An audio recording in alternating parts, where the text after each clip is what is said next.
Hey guys, and welcome back to the Captain's Corner Pod. I am Ray Russell, wishing everyone a happy new year out there. And I know someone else that wants to wish everyone a happy holiday season as well. I'm talking about Nick Masci himself. Let's welcome him back, talking all things Captain's Corner, Portland Wrestling Expo, and so much more. Welcome back to the show.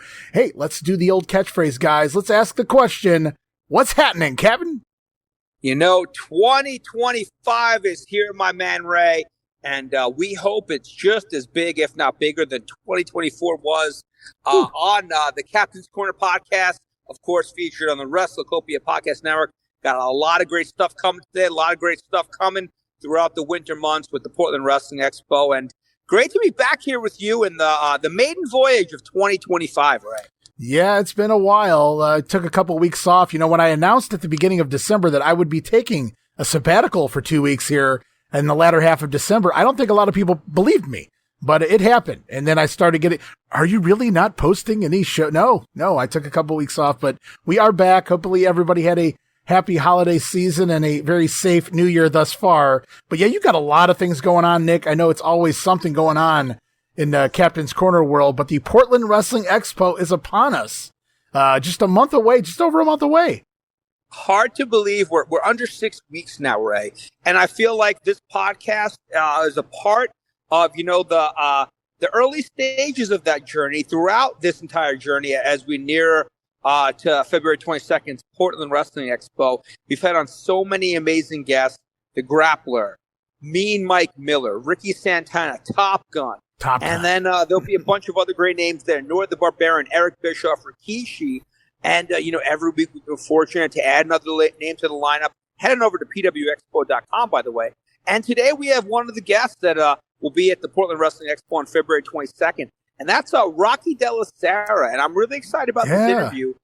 Rocky had a fantastic career. Hit a lot of different territories. Portland's just one of the half dozen or more territories that he hit during his career. And he's going to be spending some time with us here on the Captain's Corner podcast. Yeah, he spent a lot of time up in Canada, had a couple years down there in Puerto Rico. Looking forward to talking to him about that stay as well in the early 1980s. So also worked as Gino Della Serra, Rocky Della Serra. Looking forward to talking to him in just a few minutes' time when he joins the podcast. Different name. We don't, you don't hear that a lot floating around out there in the podcasting world. So it's always nice to have somebody new, ask some new questions that may not be out there up until this point.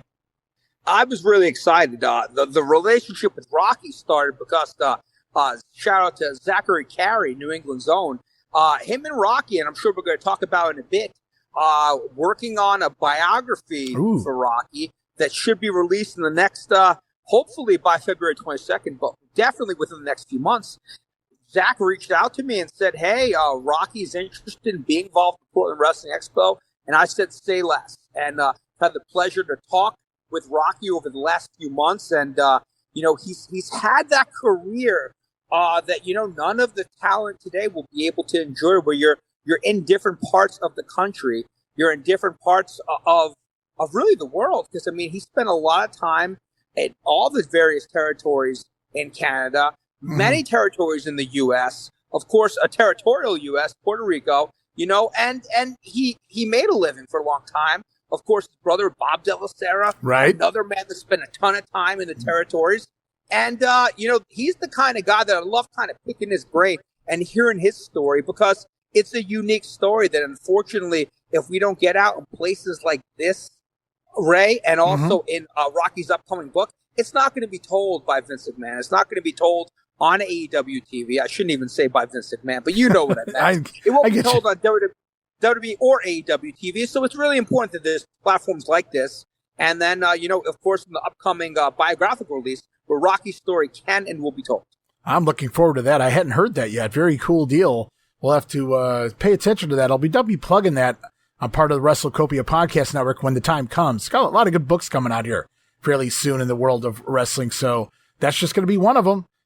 So Nick, you've got so much going on. You've announced so many new names since the last time we were here, Portland Wrestling Expo. You just name dropped one of them, Eric Bischoff. It wasn't necessarily part of Portland, but he is going to be a vendor guest, I would imagine. And boy, talk about a big name there. Another coup for the Portland Wrestling Expo, Eric Bischoff. Oh, absolutely. And I had the pleasure of working with Eric last year for the first time. He was one of the featured guests at the 4th edition of the Wrestling Classic in New England. And I could say that I've always been a big Eric Bischoff fan, not just for his what he did in the wrestling business. Of course, the 82 weeks, being in charge of WCW when they were defeating WWF in the ratings, but really just his entrepreneurial spirit. He's tried his hand in so many different things, and Right. he succeeded in a lot of them. But what's important to me, and it's going to sound funny, is that there were some things that he may not have succeeded in. So kind of just picking his brain, hearing his philosophy, his thoughts on even how he got into the AWA was just so remarkable. He has a lot of different perspectives, and now he is a wrestling guy, but he wears a lot of hats, Eric Bischoff. But Sure. I could honestly say last year he was one of my 5 or 6 favorite guests of 2024, and I'm looking forward to spending more time with him in Portland for the Expo. Yeah, it's getting bigger and bigger by the week, and it's crazy. You're 6 weeks out, and we still see names dropping. Going to be part of that event. I don't know if you're going to be able to fit everybody in there. Why don't you tell everybody the date once again and where they can find the Portland Wrestling Expo, the venue? Yeah, and you ain't kidding, by the way. Over the last couple of days, we have a chiropractor that's on board as one of the vendors. We've had a few other additional Pacific Northwest promotions that are going to be involved in the show. We're going to have details on all of that in the weeks to come. But yeah, it all goes down on Saturday, February 22nd at the Holiday Inn Portland Airport. And as a reminder, this is the first wrestling-specific, wrestling-only convention to ever hit that Portland area, that Pacific Northwest area. And it's something special to me. Our good friend Len Denton had a lot to do with, kind of helping give us the motivation and kind of leading us into some directions with some local people that were going to help out. And, it's kind of snowballed since spring to where, I feel like it feels like it was just yesterday where we were looking at venues. Then we got a venue locked in, and then we got a date locked in, and then Len Denton, the grappler, was the first name, and then it just went from there. Rikishi, Eric Bischoff, Mean Mike Miller, the Grappler, Nord the Barbarian, Top Gun, Ricky Santana, Moondog Moretti, C.W. Bergstrom, Rocky Della Serra, the Tonga Kid, the Boogeyman. The list goes on and on. And what I was hoping to do with the Portland Wrestling Expo, I want it to be a celebration not only of the Owens family territory, right, but also a celebration of current day professional wrestling in Portland. Makes sense. Yeah, and we've got a lot of great companies that are going to be involved in this. DOA Wrestling, POW Wrestling. Two of the bigger companies in the Pacific Northwest. We've got local stars like Amira, Ricky Gibson, Drexel, a lot of names that, local fans are out and they're seeing every week in the independents. And by bridging it with the gap of the guys that were making the loop for Elton, for Don Owen, and then even your promoters in the Vancouver area, that Pacific Northwest area, I feel like it's going to be a really special event on February 22nd. And ideally, I'd love for something to happen again down the line.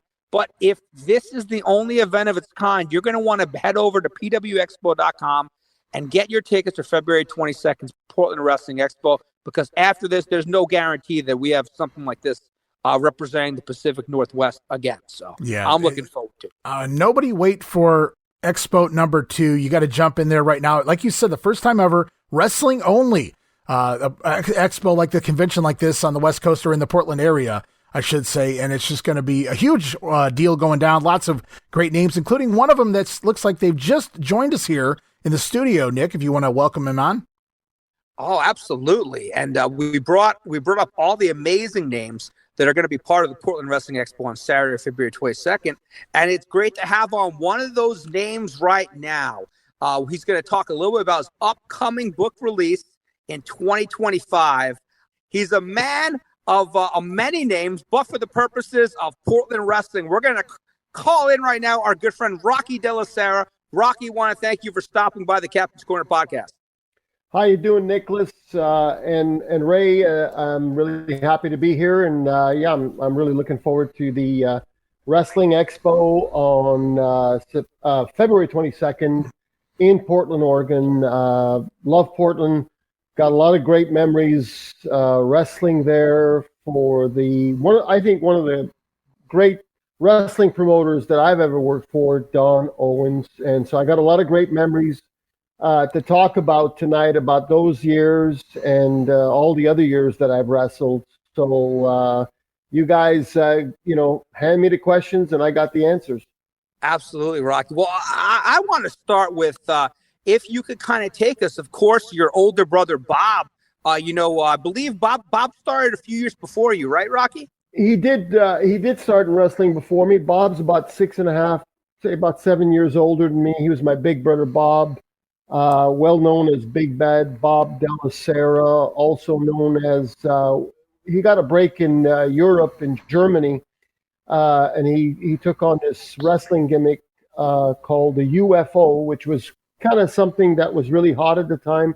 Everybody was spotting UFOs all over the place, so.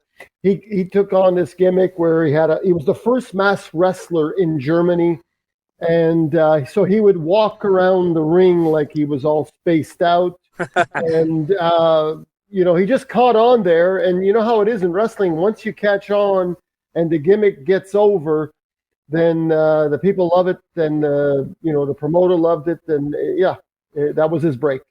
He started in 1970, went to This was at the same time that the Grand Prix Wrestling in Montreal became very popular. It was started by Edouard Carpentier and Yvon Robert Jr. They started this promotion. The next thing you know, Mad Dog Vachon came in and bought some shares, and everybody wanted to jump in on this promotion because it was so hot. And Grand Prix Wrestling took off, and so Bob went to the Grand Prix Wrestling School. He got trained by Edouard Carpentier, got trained by Luigi Massera. If you look back in Portland wrestling history, and when I wrestled for Don Owens, Don always used to ask me about Luigi because Luigi was one of his top wrestlers back in the 50s and early 60s. Oh, okay. And Luigi was a great trainer. Bob learned a lot from him, and so that's how Bob got his start. And now, what is your early memories of professional wrestling? I'm assuming you grew up a fan in Montreal, but and then maybe take it a step further when you realized that Bob was getting involved in professional wrestling. Did that jump start, hey, this is something my older brother's doing. I think it's something that I'll be able to do as well. Well, yeah, for sure. I mean, I started watching wrestling just around the same Grand Prix days. And then, of course, back in those days, there was two promotions that were doing really well, really unbelievable wrestling business. Was also in French, it's called Les Aus La Lutte. Of course, I'm from Montreal, so Les Aus La Lutte, which is called basically in English All-Star Wrestling, and that was run by the great two brothers, Johnny Rougeau and Jacques Rougeau, and they were actually around before Grand Prix ever got started. But anyway, Montreal was the hotbed of wrestling. I don't know if you ever have had the chance to read the book Midgets, Mad Dogs, and Screwjobs. Yeah. It'll tell you a lot of the history of professional wrestling, which, is just remarkable. So the Rougeaus had started before Grand Prix did, but both those promotions were selling out the Montreal Forum in the same month. And we're talking about the old Montreal Forum, where the great, most historic hockey franchise comes from, of course, the Montreal Canadiens. They would sell that place out, which would seat 18 to 19,000 people, both promotions back to back, week back to back. So that's how hot wrestling was in Montreal, and in that period of time, like back in the early 70s, late 60s, and probably 50s and 60s, or even going back in the 40s.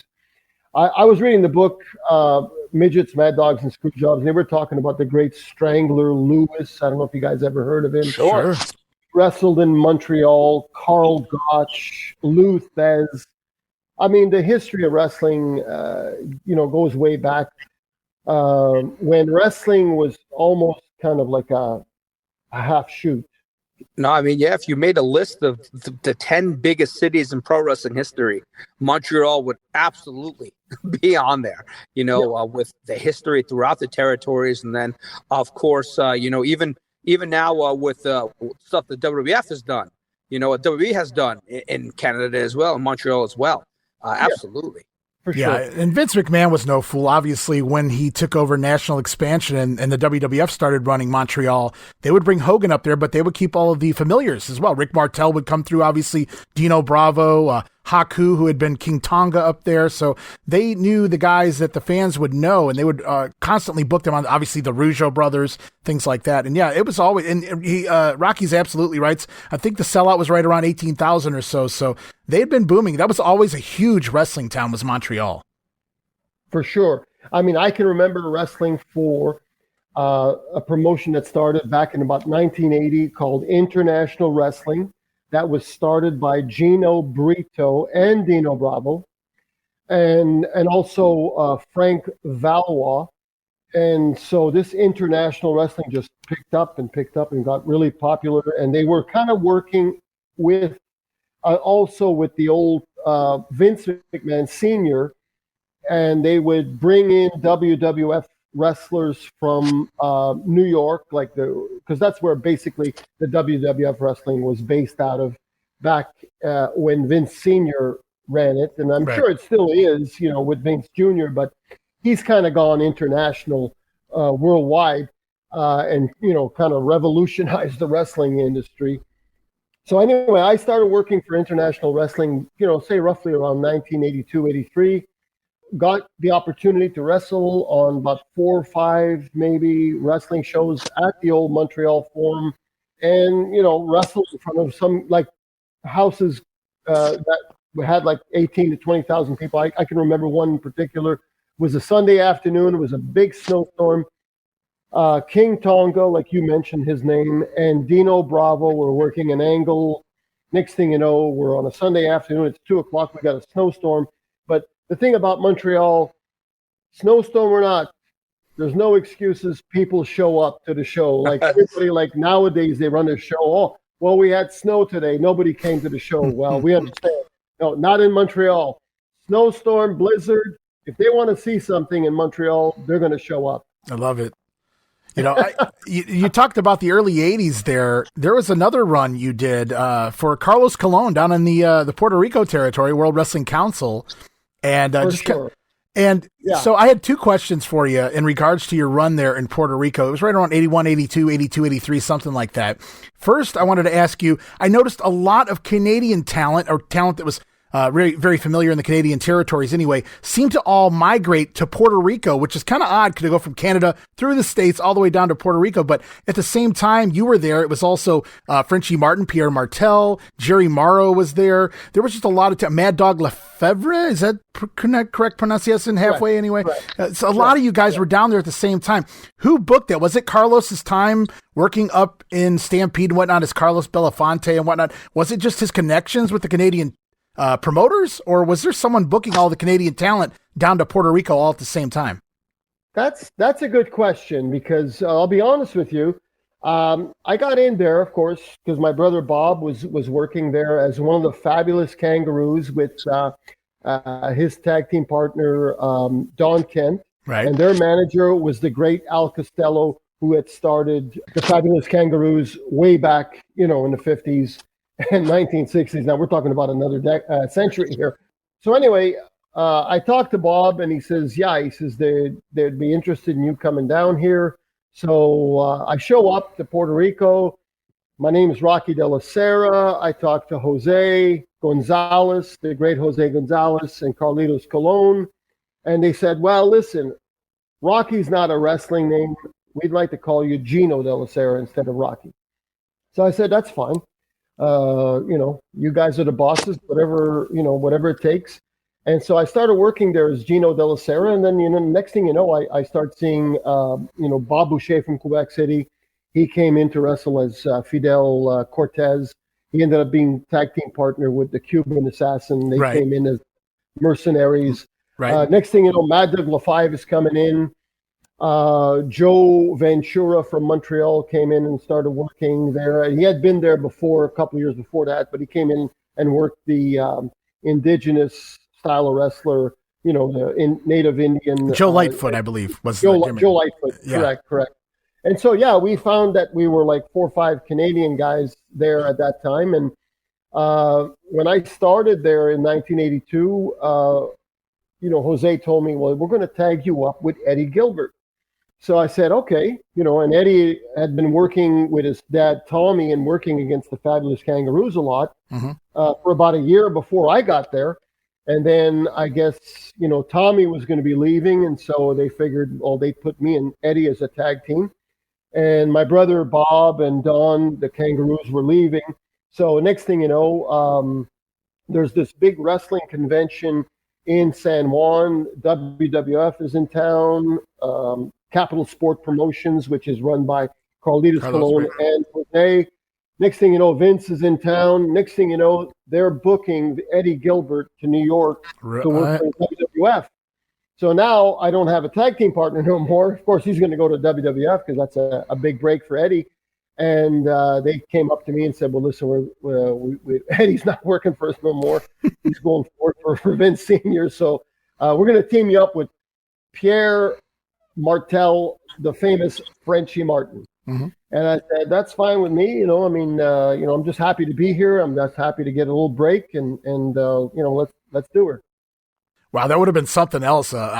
Eddie Gilbert and Rocky Della Serra, a couple of young, handsome, scrapping men in there getting the job done. But they put you there with a grizzled veteran instead, Frenchy Martin. Frenchy Martin, and believe me, he taught me a lot of things in the wrestling industry. He was, because I as a kid growing up, I could remember him just like watching my brother on TV. I'd see Frenchy on television. So, I had all the respect in the world for him. The guy's an unbelievable professional wrestler. He knows the business inside out, and he taught me a lot of stuff in the ring, in the inside and out about professional wrestling, for sure. Now, Rocky, we're going to be jumping all over the place. And, we touched on Puerto Rico. We're going to talk a little about Portland coming up. But sure. I was always familiar with international wrestling. And one of the beauties, I guess, for lack of a better term, of the pandemic was that everyone was able to spend a little more time maybe inside the house. And during that time, I really discovered there's a lot of great international wrestling, full episodes available on YouTube. I highly recommend everyone check it out. And one of my favorite parts of 1986, 1987 is you and Pretty Boy Floyd Creechman together. You guys had chemistry. I love the segments for the talk show.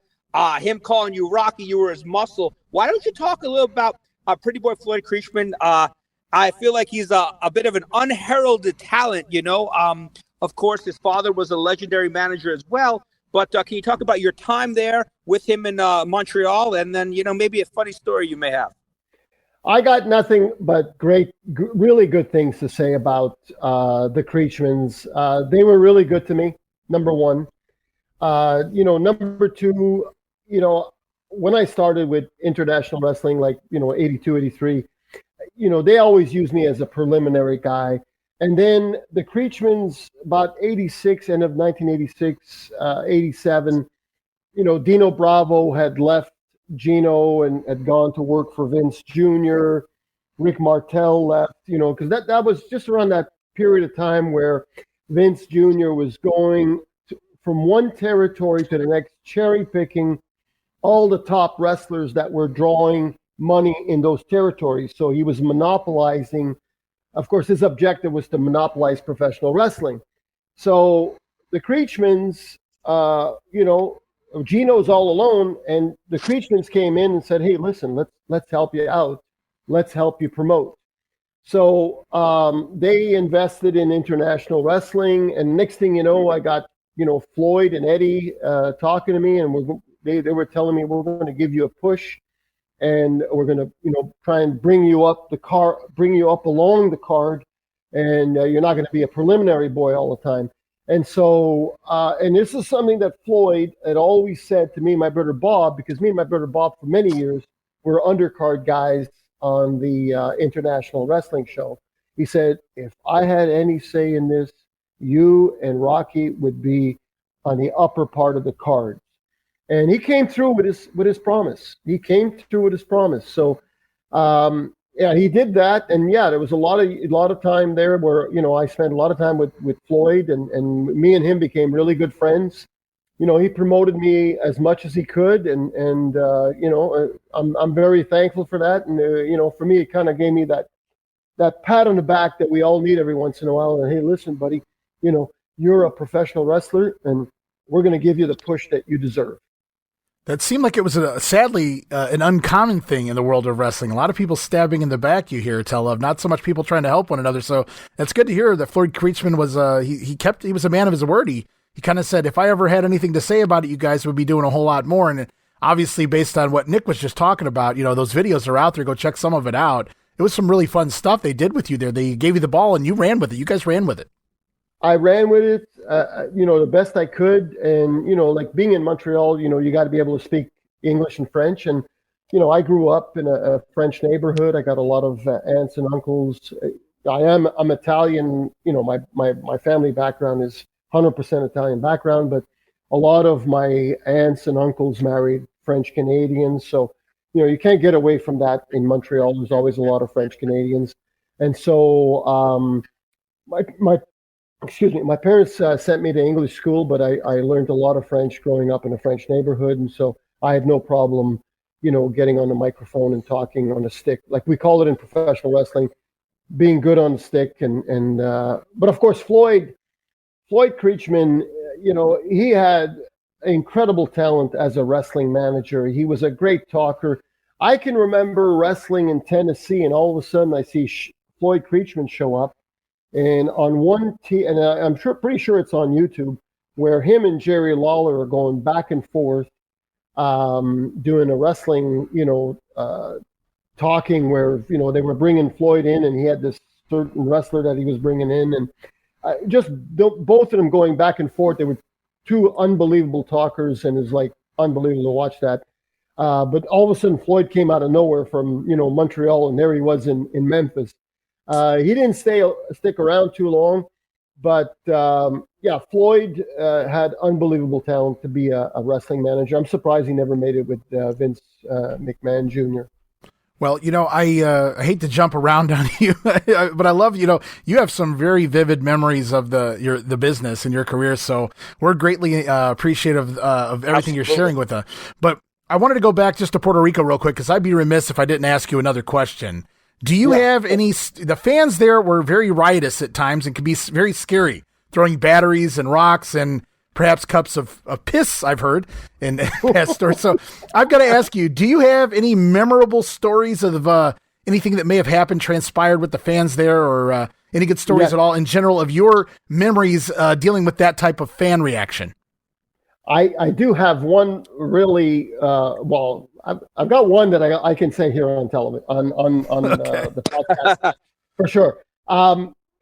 So there was this one show where I guess it was Pierre Martel, Frenchy Martin, and Abdullah the Butcher having this all-out brawl in the ring, and of course they send the wrestlers in to pull them apart. And the memory I have is, as I'm approaching the ring as one of the guys to pull them apart, this huge rock, like we're talking like, I don't know, it's a huge rock. It's a bit of a boulder almost type rock. It comes out of nowhere, and guess who gets it? Rocky Della Serra, right on my chest. Thankfully, on my chest. Otherwise, it would have rearranged my face, knocked my teeth out. Who knows what could have happened. But it hits my chest. And Tommy Gilbert, Eddie's dad, is next to me, and he's looking at me, and he goes, "Don't sell it. Don't sell it." And I'm going, "What? Don't sell it? If it hurt, I'd have keeled over." But you know what? It didn't hurt. It just surprised me and shocked me, because it was the last thing I was expecting, because I'd never, that's never happened to me, in wrestling at that point, where somebody actually threw a boulder of a rock. Anyway, it hit me in the chest. I reacted for a second. I said, "Wow, it didn't hurt. So, okay. I guess all those bench press workouts paid off for me." And I just jumped in the ring and did my, what everybody else there. We did the pull apart, and that was the end of that. I'm thankful that that's all that happened. And, so I can remember that happening. Other than that, I got a few other stories, but I really can't say them on this podcast right now. Very well. But I'll say one thing, though, about Jose Gonzalez. And I mean, I know a lot of people have heard the stories about him and Bruiser Brody and all that. But all I can remember about Jose was that he was like a big brother to me. And, all I can say is, he was really good to me. And so was Carlos. Carlos was a good guy. Okay. Nick? Yeah, now Rocky, of course, and we plugged it earlier. Rocky's going to be one of the featured guests at the Portland Wrestling Expo Saturday, February 22nd. It's coming to the Holiday Inn, Portland Airport, the first ever wrestling convention in the Pacific Northwest. I'm really excited about Rocky. We've got to talk some memories about the Don Owen and his family, of course, in the Pacific Northwest. What are your memories of getting called? Who was it that called you to invite you to the Pacific Northwest territory, and then maybe some early memories of the Loop in the Portland area? Well, it all started when I was and this is the way the wrestling business is. You got to stick to it, especially back in those days. You put your nose to the grind and you keep working one territory to the next. Nothing falls on your lap, right? So I went to work for Stu Hart back in 1980 in the month of March. My brother Bob, of course, put a phone call in to Stu, and Stu said, "Yeah, we'll tell him to come down, and we'll give him some shows, and we'll give him a little bit of work and see what happens." So I go down there, and I go to the Calgary. I guess it was some fairgrounds that they used to promote every Friday night, and I go into the wrestling dressing room, and I go see Bret Hart because he was kind of running things at that time. And I go to Bret and I said, "Well, I was told to come down here to work." And then he looked at me and he goes, "Well, I don't know who told you to come down here, but we don't need anybody right now." So I go, "You got to be kidding me. I just flew all the way from Montreal here." And I'm starting in the wrestling business at this point. And so I'm saying, it's kind of a little bit discouraged. Anyway, I stuck around that night and, watched the matches. And then I went back to where I was staying. And I get a phone call the next day, and they said, "Hey, listen, meet us at this gas station, and you get a ride to Edmonton. You're working tomorrow night in Edmonton. You're working tonight in Edmonton." It was Friday night. He told me I'm not working. The Saturday morning, they call me. They tell me you're working in Edmonton. So I said, okay. So I go there and blah, blah, blah. So I work a couple of months in for the Stampede Wrestling. And, I was getting like maybe 3-4 days a week work. And so that was okay. And Joe Lightfoot, my friend Joe Ventura from Montreal, was there. And he contacted Al Tomko with All Star Wrestling in Vancouver, who was actually part of, and Don Owens had some shares in the All Star Wrestling in Vancouver. So Al Tomko says to Joe, he says, "You and Rocky come down here. I got about 2 months of traveling around spot shows all over the province of British Columbia, Canada. And you guys do that for me, and I'll book you with Don Owens in Portland, Oregon." Well, next thing you know, man, we're on our way. We're on the highway, and we're heading out to Vancouver, British Columbia, Canada. And we work our 2 months there for Al. And next thing you know, Al's got us booked in Portland. Next thing you know, July 5th or July 4th, I think it was, we were working for Don Owens, and we got our start there. And I think I worked about 7 or 8 months from July to about February of 1981. And I worked for Don. And it was like the best experience, I think, at that point. I'd worked for like Emile Dupre in the Maritimes in 1979. I worked for George Buchanan in Newfoundland in Canada.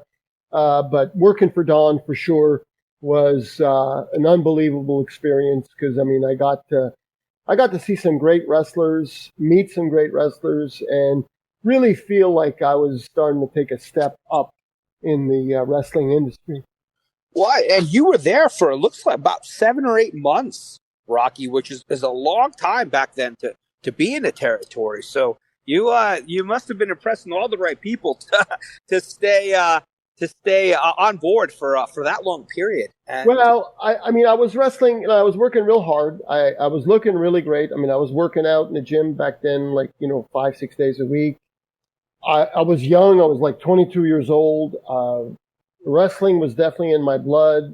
I was with Joe, my good friend, who Joe was kind of like almost started in the wrestling business about the same time as my brother did. So he was like kind of like a big brother for me. But, all I can remember is, seeing like Rick Martel was there, Roddy Piper, Buddy Rose, Easy Ed Wiskowski, also known as Colonel De Beers, Rip Oliver, the Sheep Herders, known as the Bushwhackers, Then Jay Youngblood came in, Buzzsaw Sawyer, Matt Bourne. The list goes on of the wrestlers that I got to work with and be around, for that period of time. So I really, really learned a lot in that period, for sure. I was going to say that's an all-time Portland great roster there. You're talking, like you said, Martel, Piper, the Kiwi Sheepherders, Buddy Rose, Ed Wiskowski.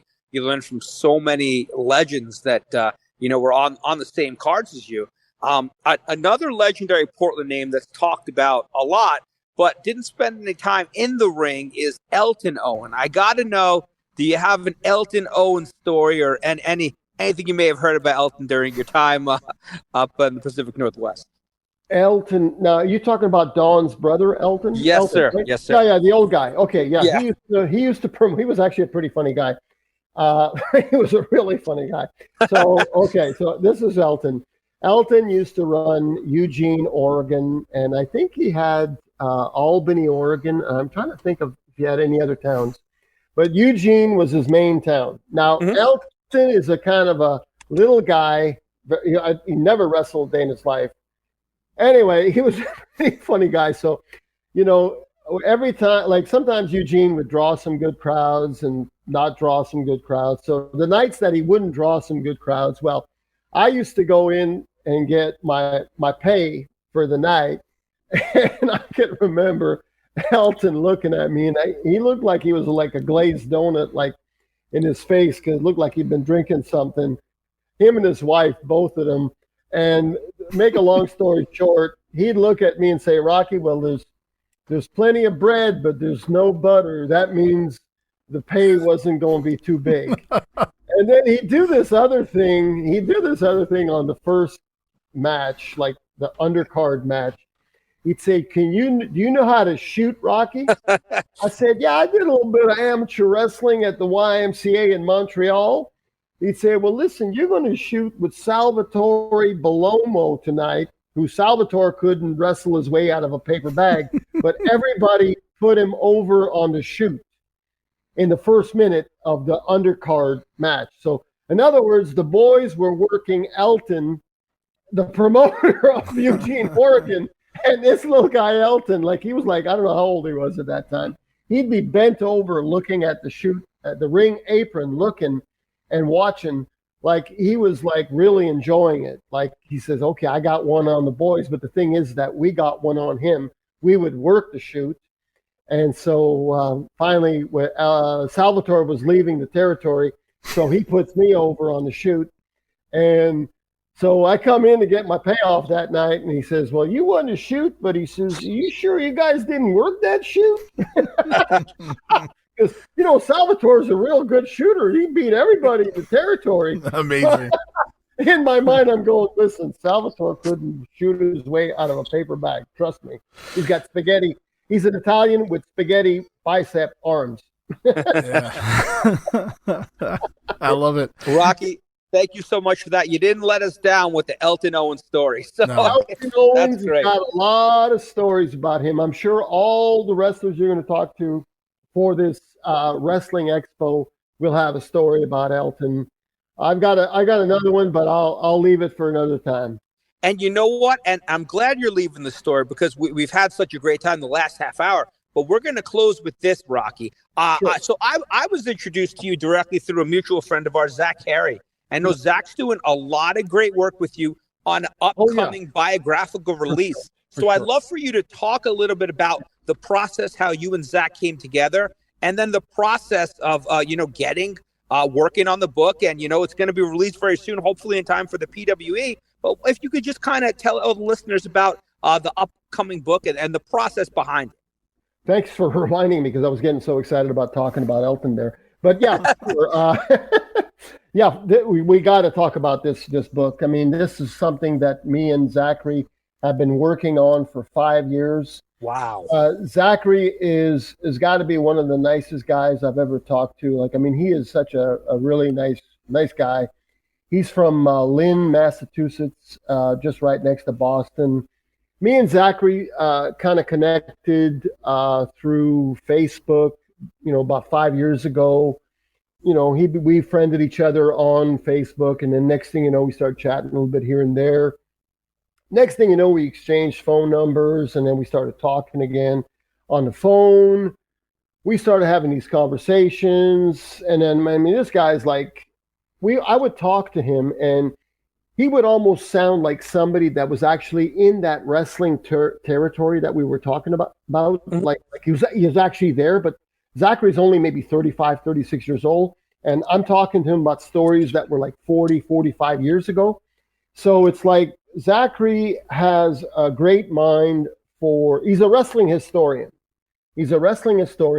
So we finally came up with, hey, why don't we just write a book about my life and my time in wrestling? And so, we've hashed it out over and over again. There was sometimes we were talking 2-3 times a week. There was sometimes maybe we didn't talk for a month, but he'd always call me, and then he would record our conversations and then put that all into a draft, and we, slowly build this up. And, we got in touch with Scott Teal, who's a wrestling publisher from Tennessee. I just got to talk to him recently, and he seems like a really great guy.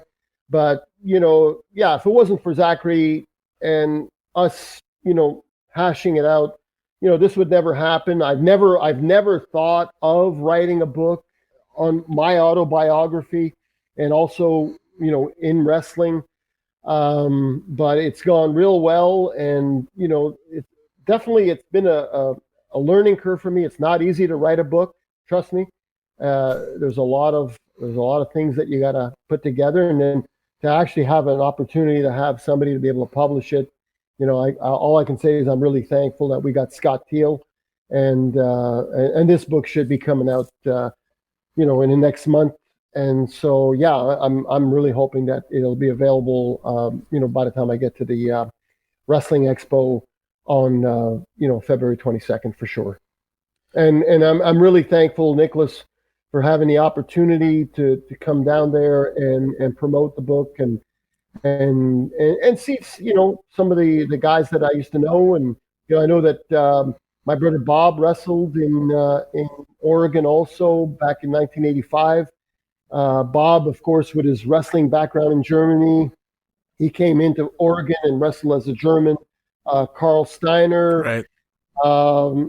He became pretty good friends with Mean Mike Miller. So if I get to see Mean Mike Miller, because I heard so many stories about Mike, hey Mike, I can't wait to meet you because Bob told me lots of stories about you, Carl Steiner. And I saw some interviews with you and Bob and Mike Miller on the YouTube, and whoever else is out there that still lives out there in Oregon. I know I talked to Ed Moretti, Moondog Moretti, recently on Facebook, and he said he's going to be there. So I'm looking forward to it, and it'll be like a reunion for all the wrestlers also at the same time. Rocky, just real quick before we let you go. For sure. We've got other podcasts here on the WrestleCopia Podcast Network. One of them is a territory-based podcast called Regional Wrestling. We would love to have you on that podcast once the book is out, so you can kind of promote it over there, tell a couple more stories, and just get it out there to the masses. We would love to have you on the show. I would love to. I love doing that. I just love talking about, the old days of wrestling. Show me an old-time wrestler that doesn't like talking about the old memories of wrestling. I remember talking to, I don't know if you guys remember Moose Morawski. Sure. Well, I can remember Moose. I'd see him at wrestling, and he'd come and see the wrestling shows every once in a while when he was retired and stopped wrestling. And he'd see me and he'd say, Rocky, come here. I got to tell you a story about your brother Bob, blah, blah, blah. And, and like, he'd tell me the same story every time, but he had to say this. He had to say that story because I guess he forgot that he had told me that. But I got all the respect in the world for all the old time wrestlers, and wrestling business in general has made me getting into wrestling has changed me, because I was an introvert before I got into wrestling. I wasn't an introvert. I should say I was always an introvert extrovert. But wrestling pulled the extrovert out of me.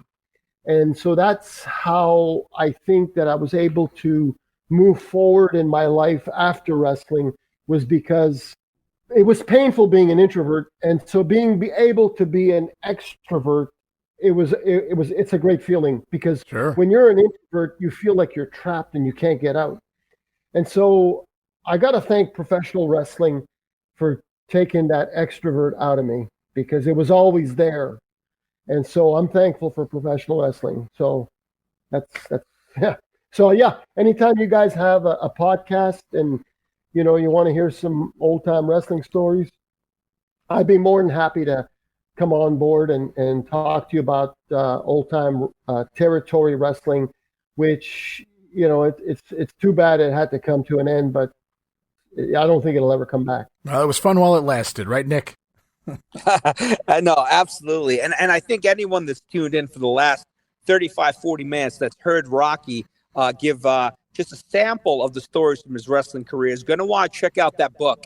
And like Ray said, Rocky agreed to it. He will definitely be on an upcoming WrestleCopia podcast network show. And he will also be at the Portland Wrestling Expo, which we're hoping will be the official launch of his upcoming biography. But Rocky, we want to thank you again so much for coming on the Captain's Corner podcast, talking a little wrestling with us. And we're excited. I'm excited to meet you at the Portland Wrestling Expo next month. For sure, Nicholas. And I just wanted to say, I think I forgot to say the name of the book. It's oh yeah, please. Wrestling with a Rocky Life. Oh, there you go. Ooh, I like that. Okay. It rolls off the tongue. Rolls right off the tongue. Okay, Yeah, thanks, guys. I love it. That's a good one. It was a blast talking to you guys. Appreciate it. Thanks so much. Enjoy the Rob. rest of your night, Rocky. Thanks so much for giving us some time. Okay, take care. All right, ciao. Bye-bye. All right, good stuff, man. Imagine that. Carlos Colon and company told him, they said, Rocky, that name's just not going to get over. Of course, there was a Rocky Johnson, but I can think of another famous Rocky that would come down the pike another 15, 20 years later.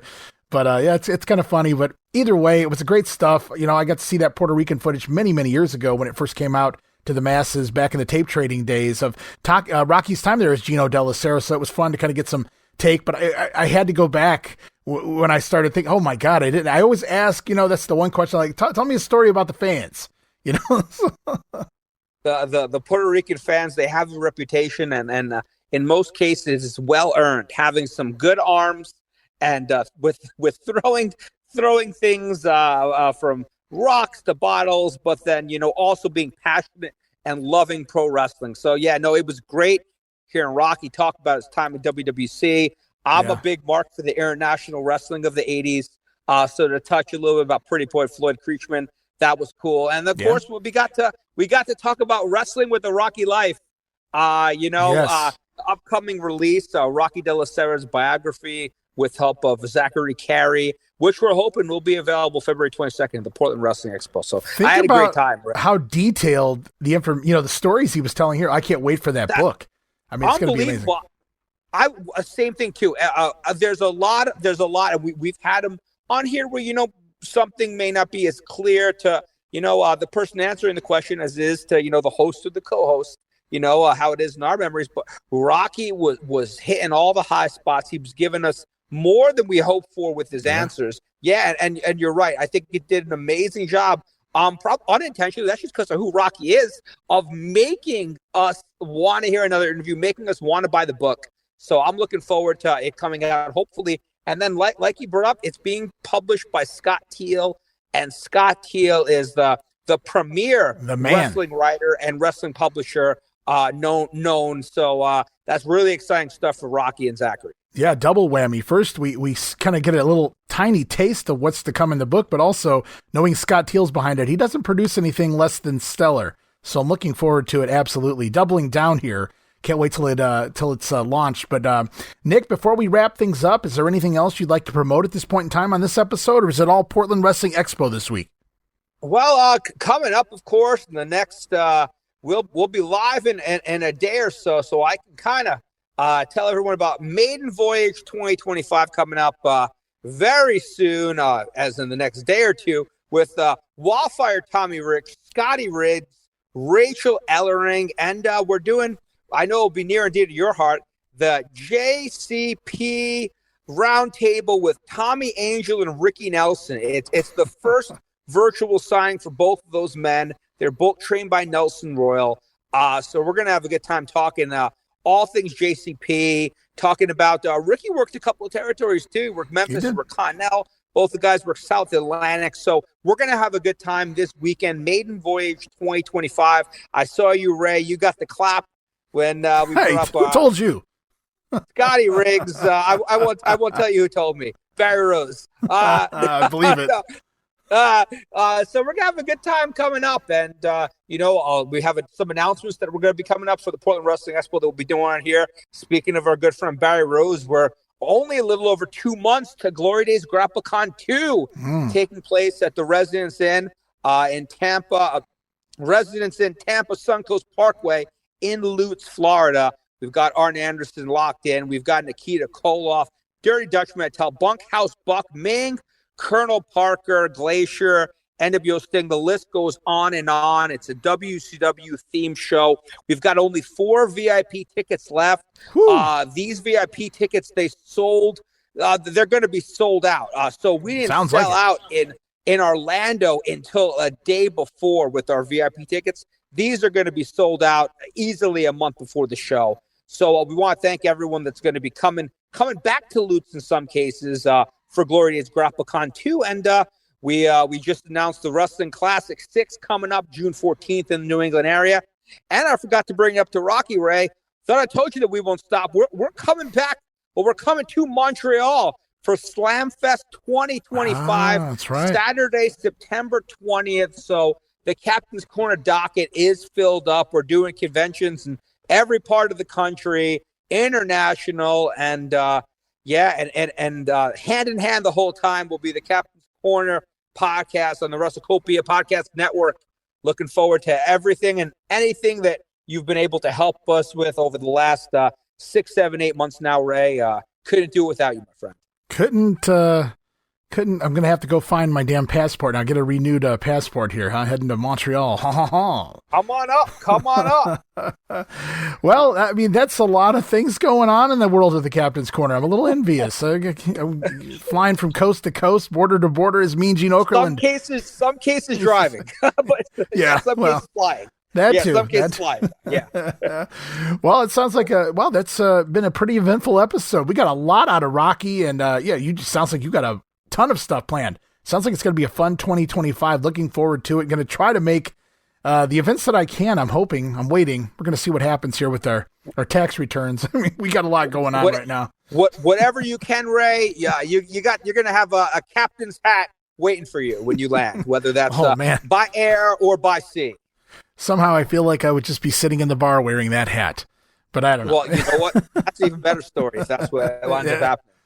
All right, man. I guess it's time to go, I suppose. Another fun hour. I mean, it really flew by thanks to Rocky and all those great stories, but always appreciate you taking the time out, being part of the WrestleCopia Podcast Network, Nick, and we'll do this again very soon. Let's promise. Listen in, guys. We'll be on your favorite streaming device with a new episode as soon as you could say Rudy Hootie, fresh and fruity. Rudy Hootie. I'll have to work on that. All right, guys, that's going to wrap it up for this week's episode of the Captain's Corner. Who knows who will be on the next episode? What will we do? What will we discuss? Well, the Portland Wrestling Expo is certainly on my mind, as well as GrappleCon 2 around the corner as well. So we'll talk about that and a whole lot more. Thanks a lot, Nick. We'll talk again. Cheers to the working man.